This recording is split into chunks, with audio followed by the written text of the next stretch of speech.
ഹോസ്റ്റലിലെ food മാഗിയും egg boiled ആണ്. അതിൽ ഞാൻ എന്തെങ്കിലും ഉണ്ടായിരുന്നു പെപ്പറും സോൾട്ടും ഇട്ടിട്ട് ജസ്റ്റ് ഒന്ന് ഉണ്ടാക്കിയെടുത്തു. അപ്പോൾ എൻ്റെ ഒപ്പം ദേവസേന ഇരുന്ന് മാഗി കഴിക്കുന്നുണ്ട്. അപ്പോൾ നിങ്ങൾക്ക് ഹോസ്റ്റലിലെ കാഴ്ചകൾ ഇനി ഞങ്ങൾ ഇടുന്നതായിരിക്കും.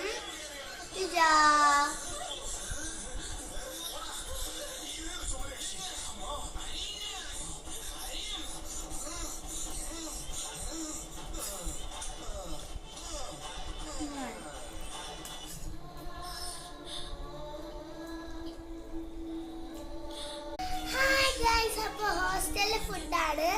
മാഗിയും എഗ് ബോയിൽഡും ആണ്. അപ്പം ഞാൻ എൻ്റെ ഉണ്ടായിരുന്ന പെപ്പറും ഷോൾട്ടും വെച്ചിട്ടാണ് ഉണ്ടാക്കിയത്. അതിൻ്റെ അപ്പുറത്ത് തന്നെ ദേവാംഗൻ ഇരുന്ന് കഴിക്കുന്നുണ്ട്.